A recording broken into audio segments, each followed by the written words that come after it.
बिस्मिल्लाहिर्रहमानिर्रहीम। अस्सलाम वालेकुम। मैं हूं करामत मुगल। इसमें में बात करने जा रहे हैं अजम मुज़ाकरात की गज़ब कहानी की, जो बिल आखिर अपने अख्ताम को पहुंची। 42 दिन तक ये ड्रामा, ये सर्कस चलती रही। सब इसी उम्मीद पर थे कि शायद कोई नतीजा निकलेगा, लेकिन हम बार बार अपनी वीडियोज़ में बताते रहे कि इनका नतीजा कोई नहीं निकलना। क्योंकि अगर बराबरी होगी, अगर हुकूमत के हाथ में कोई इख्तियारात होंगे, अगर हुकूमत में वो ताकत होगी जिसकी बुनियाद पर ये मुज़ाकरात चल सकते हैं या उनका कोई नतीजा निकल सकता है, या ये जो दो मुतालबात हैं उन पर हुकूमत कोई अमल कर सकती है, तो फिर तो ये बल्ले बल्ले वाली गेम है। शुरू में हम कहते रहे कि हुकूमत के साथ बैठने में शायद पीटीआई ने गलती कर दी है। पीटीआई को अपने असूली मौक़िफ़ से पीछे नहीं हटना चाहिए था, क्योंकि ये मैंडेट चोर, आप डाका कहते रहे, डाका मार के ये आए हैं। लेकिन जब आपने इनके साथ टेबल शेयर की, फिर दूसरा सवाल ये भी उठा कि जब पूरी दुनिया इस हुकूमत की लेजिटिमेसी पर सवालात उठा रही है कि गैर कानूनी गैर आइनी हुकूमत है, पीटीआई के मैंडेट पर चोरी करके ये हुकूमत आई है और इसने जुल्म सितम के पहाड़ जो है वो खड़े किए हैं, तोड़े हैं, फिर पीटीआई ने इनके साथ बैठने का फैसला क्यों किया? पीटीआई की तो विन विन सिचुएशन है कि पूरी दुनिया उनके हक़ में आवाज़ उठा रही है, तो फिर पीटीआई बिल्कुल पीछे हट जाए, इनके साथ ना बैठे, इमरान खान के पहले मौक़े पर चली जाए कि मुझे मुज़ाकरात करने हैं तो हुकूमत के साथ नहीं बल्कि इस्टेब्लिशमेंट के साथ, क्योंकि ताकत उनके पास है, इख्तियारात उनके पास है। वो हमने देख लिया। पहली बैठक के 10 दिन बाद जब दरवाज़ा गेट अडयाला का नहीं खुला, तो इस हुकूमत की असल हालत हमारे सामने आ गई कि इनके पास तो कुछ भी नहीं है।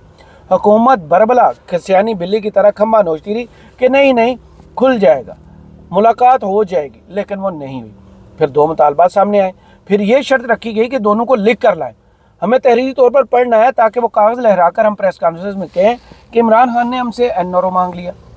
उन्होंने भी बड़ी अच्छी गेम खेली, दो मुतालबात लिख कर लाए, लेकिन उसमें इमरान खान का नाम नहीं लिखा। हुकूमत ने पूरी की पूरी प्रेस कॉन्फ्रेंस उन 3 सफ़ात के ख़िलाफ़ खड़ी कर दी कि जितने पॉइंट्स लिखे गए हैं उनमें से हमें एक भी पॉइंट पसंद नहीं है।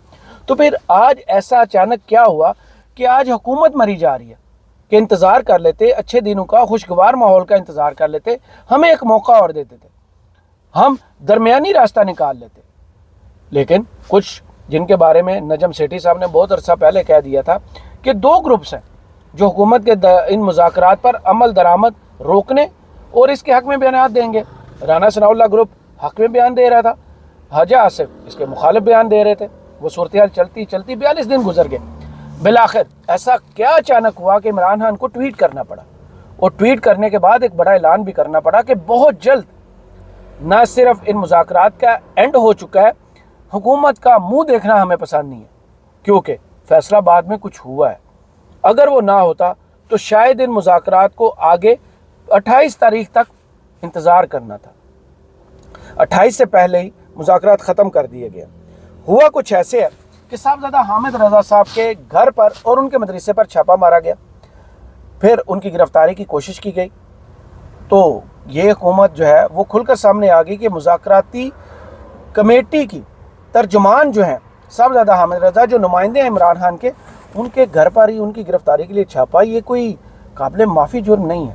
इसकी सज़ा देना पड़ेगी उस हुकूमत को जिसको इज़्ज़त बख्शी पीटीआई ने उनके साथ बैठ के।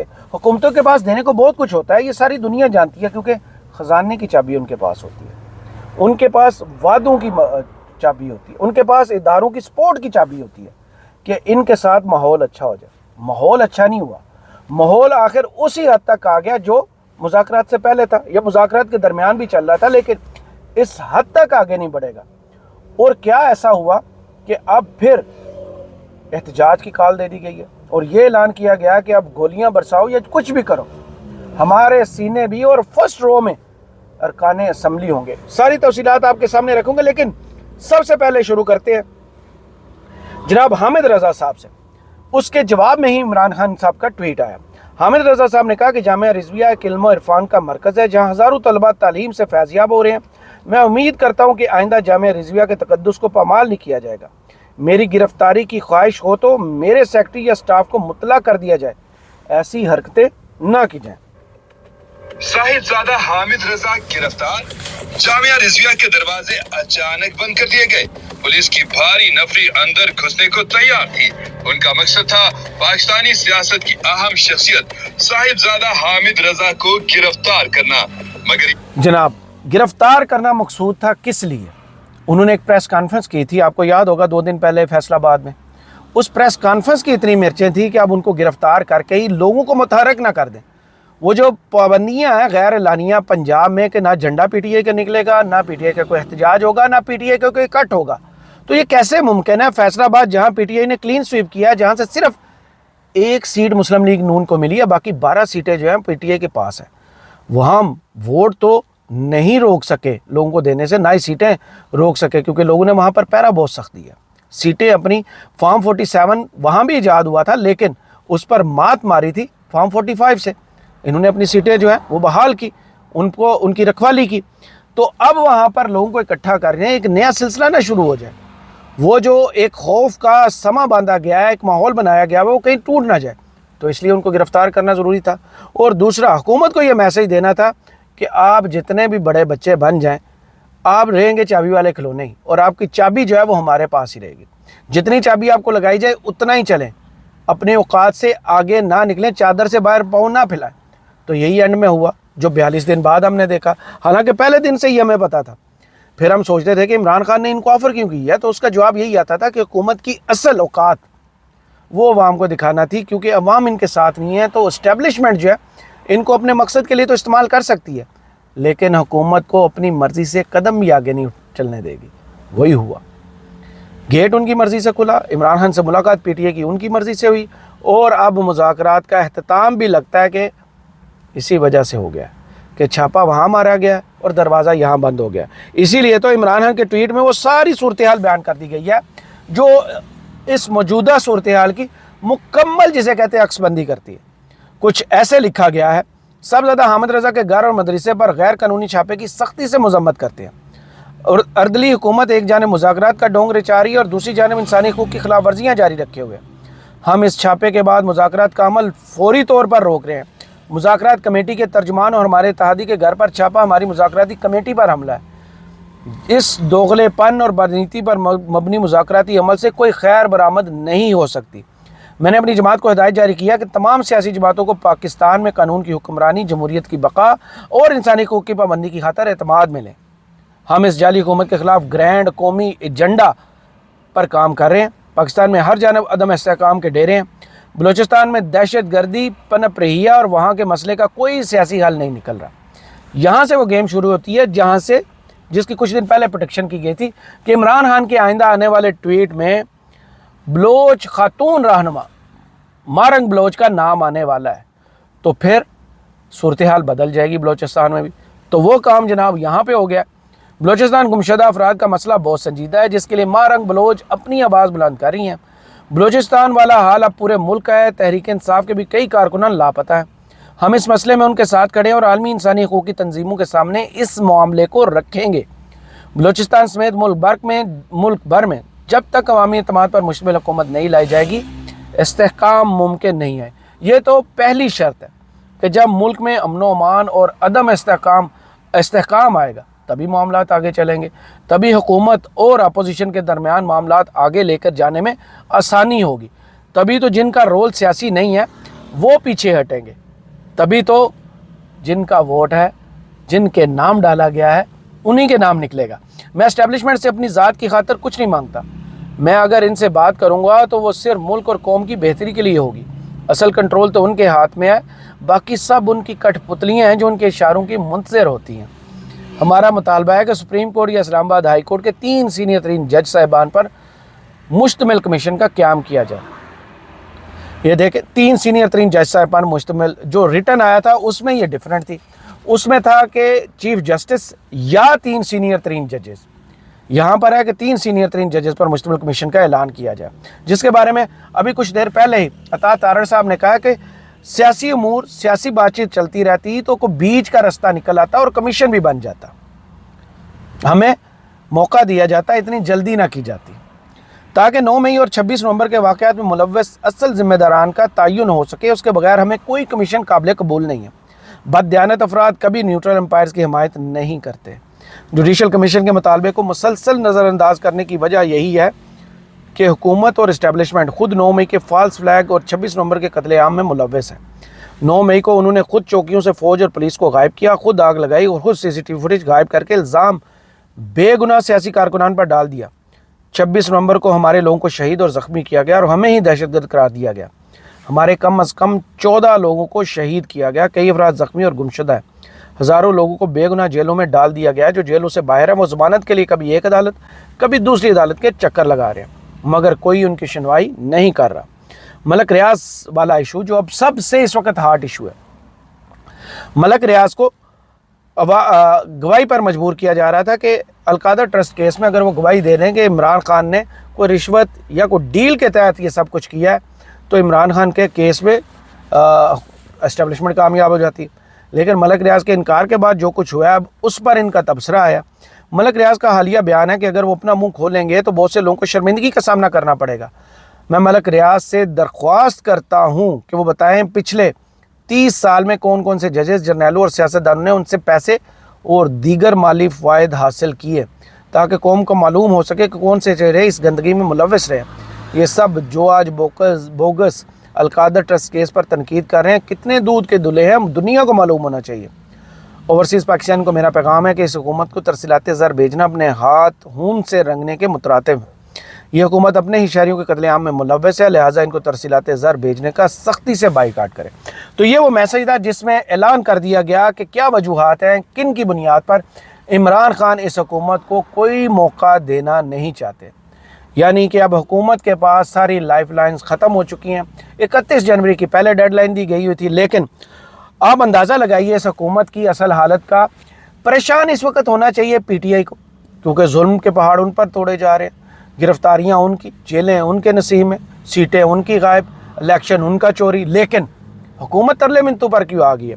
हुकूमत जो है उन्हें मुज़ाकरात का गम खाया जा रहा है कि ये मुज़ाकरात ख़त्म करके जो इज़्ज़त अफजाई हमें हुई थी, हमारी कानूनी और आनी हैसियत पर जो सवालात उठ रहे थे वो कम हो गए थे, वो अब सारे सवालात दोबारा से जन्म लेंगे, क्योंकि पूरी दुनिया जो है वो उंगली तो पहले ही उठाना शुरू हो गई थी जिनसे इलेक्शन हुए। और उसके बाद जो कुछ जैसे जैसे कब्ज़ा बढ़ता गया सीटों पर, असम्बली पर, सेनेट पर, ऐवान सदर पर, इसके अलावा जनाब वज़ीर आज़म की सीट पर, पंजाब की सीट पर, तो अब जो है ठंडे पसीने आना नून लीग को शुरू हो चुके हैं।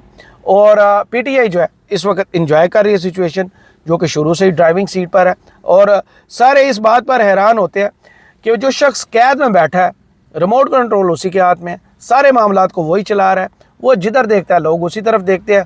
और हुकूमत इतनी आज़ाद होते हुए, इतने मसाइल होते हुए, इतने सेम पेज होते हुए कुछ नहीं कर पाती, क्योंकि उनके साथ अवाम नहीं है। अब जनाब हुकूमत का रोना कैसे शुरू हुआ? एक तो अता तारड़ साहब ने रोया, फिर जनाब आगे राना सनाउल्लाह साहब, उनने कहा कि हमने वक्त ज़ाया किया है, तो आप पहले दिन ही ये वक्त ज़ाया ना करते, आप याफर कबूल ही ना करते। और मुज़ाकराती टीम के हुकूमत की तरफ से जो तर्जुमान थे इरफान सदीकी साहब, वो कह रहे हैं कि PTI कुछ दिन ठहर जाए, अभी ना जाएँ, मौसम खुशगवार साजगार होने दें, 28 जनवरी तक मुतालबात पर जवाब दे देंगे, इमरान खान की राय से हट कर राय बना सकते हैं। तो अपील है ज़रूर गौर करें। इरफान सदीकी की तहरीक इंसाफ से मुज़ाकरात जारी रखने की अपील। कहते हैं कि अभी ना जाएं, कुछ दिन ठहर जाएं, मौसम खुशगवार होने दें, साजगार होने दें। जिन जिन जो अहदाफ आपके हैं या जिसमें आपकी एक्सपर्टीज है या जो कुछ आप पहले करते रहे हैं, वो 6 दिन बाद भी हो सकता है। हम तो 28 दिन की तारीख दे चुके हैं स्पीकर साहब को कि जी आप इजलास बुलाएं, हम तमाम इनके मुतालबात के बारे में अपने अपने मौक़िफ़ लेके आएंगे। सातों पार्टियां जब मुतफिक हो जाएंगी, जो कि ऑलमोस्ट एक राय हमारी ऑलमोस्ट बन चुकी है, तो इसके बावजूद उनका मुझे नहीं समझ के जो चीज आज 23 तारीख को होना नागुज़ीर है, जरूरी है, इतनी जरूरी है कि वो जिस मुज़ाकराती अमल के लिए बड़े बेताब थे उसको भी भाड़ में झोंकने के लिए तैयार हैं, सिर्फ 5 दिन मजीद इंतजार नहीं कर सकते। मुझे इसकी लॉजिक समझ नहीं आई। हम समझते हैं कि उन्हें अब भी रिकंसिडर करना चाहिए अगर उनके इख्तियार में है। अगर वो अपनी पार्टी के बानी की राय से हटके अपनी एक राय बना सकते हैं, अली गौहर साहब और हमारी कमेटी के उमर अयूब साहब जो उसके चेयरमैन हैं, सरबराह हैं, या दूसरे लीडर या कमेटी के अरकान, तो हमारी अपील होगी कि वो इस पे जरूर गौर करें और इस अमल को न छोड़ें। यहाँ पर तो PTI को मारे जाना चाहिए था कि हुकूमत کے ساتھ ہم بیٹھے ہیں تو حکومت ہمیں آسانیاں پیدا کر سکتی ہے، حکومت جوڈیشل کمیشن بنا دیتی، یہ نہ ہونا پڑتا۔ 5 دن میں کل تک یہ خبریں چلوا دی گئی تھی کہ 9 مئی پر کمیشن نہیں بن رہا، اس کے بعد یہ خبریں بھی آ گئی تھی 26 نومبر پر کمیشن نہیں بن رہا۔ تو پھر حکومت کرے گی کیا؟ حکومت کے ہاتھ میں کیا ہے جو وہ آفر کرے گی؟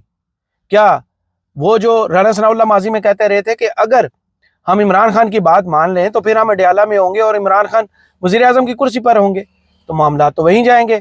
اگر وہ جو مینڈیٹ 9 فروری کو عمران خان کی بجائے کسی اور کی جولی میں چلا گیا تھا، اگر وہ واپس آ جائے تو حالات تو یہی ہوں گے کہ جن پر سیاسی مقدمات آج بنے ہیں وہ باہر ہوں گے، اور جو اصل قصوروار ہیں جنہوں نے آئین کی وائلیشن میں سب سے بڑا رول ادا کیا ہے، مینڈیٹ چوری میں سب سے بڑا رول ادا کیا ہے، اس ملک کو اس نہج تک پہنچانے میں سب سے بڑا کردار ادا کیا، تو پھر یا تو وہ کوٹ لکھپت میں ہوں گے یا پھر وہ اڈیالہ میں ہوں گے۔ وہ پھر یہ جپیاں اور تصویریں اور ہائی سپیڈ کہتے ہوئے نظر نہیں آئیں گے، پھر وہ اپنے اصل مقام تک پہنچیں گے۔ جو رانا ثناء اللہ ہیں وہ بہت سے خدشات ہمیں پہلے ہی بتاتے رہے تھے وقت سے کہ اگر عمران خان باہر آ گئے تو پھر ہمیں اسٹیبلشمنٹ نہیں بچا پائے گی، پھر تو ہم جیلوں میں ہوں گے۔ لیکن یہاں تک بات نہیں ختم ہوئی، پی ٹی آئی نے ایک سٹیپ اور آگے جانے کی کہہ دیا، انہوں نے اعلان کر دیا کہ اسلام آباد آئیں گے، پہلی صاحب میں ارکان اسمبلی ہوں گے، حکومت کی مرضی ہے، جیسے دل ہے سواگت کریں، گولیاں مار کر یا ارکان پارلیمنٹ کو مارنا ہے تو مار لے، یعنی اب دمادم مست کلندر ہوگا۔ پانی سی اپنی لے کے آواں سانو روٹی پانی نہیں چاہیے۔ چلو جو اسی طرح تو کہہ رہے روٹی پانی ایسی آپ لے آواں گا تسی بندوق سائیڈ تے رکھ کر نہیں کہہ رہے بندوق کے سائیڈ پہ کر کے نہ لے ڈی چوک کرنا نہیں، ریڈ زون اب بندوقیں استعمال ہو نہیں سکتی۔ D Chowk is not red zone no red zone is not red zone no بالکل یہ آپ کریٹ بندوقیں 144 آپ کا اختیار ہے سر، بندوقیں ان کی استعمال نہیں ہونی ہے کاشف صاحب۔ 26 کو جو مس فائر ہو گیا اور اس کا نیشنلی انٹرنیشنلی جو ری ایکشن آ گیا ہے، ایئر کی کوئی فائرنگ کوئی نہیں جی ہونی، یہ تو میں دساں آواں گے جی انہاں دی مرضی سواگت کرن، گولیاں مار کے کرنی گولیاں مار کے کر لین، ایئر کی یہ چاہ بھی لا دیاں گے، ایئر کی پہلی صف دے اندر پارلیمنٹیرین ہون گے، جنہاں نو مارنا ہویا مار لیو۔ جناب انہوں نے تو کھلا چیلنج دے دیا ہے، اور حکومت جو ہے وہ منتے ترلوں پہ آئی ہوئی ہے، وہ اگلے پلان کہہ رہے ہیں کہ ہمیں آپ سے مذاکرات بھی کرنے، ہم یہ جو مطالبات رکھے تھے آپ کی اوقات نہیں ہے ان مطالبات کو پورا کرنے کی۔ تو پھر اگلا سٹیپ وہی ہے جو پی ٹی آئی کی اسپیشلٹی ہے، اور وہ ہے عوام کی پاور۔ ہم عوام کے پاس جائیں گے، ان کو اپنا مدعا بتائیں گے، ان کو اپنا قصہ سنائیں گے، ان کو اپنے حالات بتائیں گے، آگے عوام کی مرضی ہم کال دیں گے اور ڈی چوک کی طرف آئیں گے۔ آگے حکومت جو ہے اس دفعہ یہ دعویٰ کر رہے ہیں صاحب زیادہ حامد رضا صاحب کہ اس دفعہ بندوقیں نہیں ہوں گی، اس دفعہ گولی نہیں چلے گی۔ حکومت کا اپنا ہے، اپنی کارستانی ہے، اپنا اختیار ہے، وہ چاہے تو سواگت کریں یا پھر فرنٹ رو پر کھڑے ہوئے ارکان اسمبلی پر گولی چلائیں یا پھر انہیں گرفتار کریں۔ یہ اب حکومت کر کے دکھائے۔ تو چیلنج والا مرحلہ شروع ہو چکا ہے، اور جو تیزی آنی تھی 28 جنوری یا 31 جنوری کے بعد، وہ لگتا ہے کہ وہ سرخ دائرہ اب 24 جنوری پر کھینچ دیا گیا ہے، اور عمران خان نے ایک اچھے اور نڈر لیڈر ہونے کا سب سے بڑا ثبوت یہ دیا ہے کہ اگر میرے اتحادی میرے مذاکراتی کمیٹی کے ترجمان کی عزت نہیں ہے تو پھر حکومت کی بھی کوئی وقت نہیں ہے۔ کرامت مغل کو اس ویڈیو سے اجازت دیجیے، اپنی دعا میں یاد رکھیے گا اور کمنٹس باکس میں ضرور بتائیے گا یہ ویڈیو آپ کو کیسی لگی۔ اللہ حافظ۔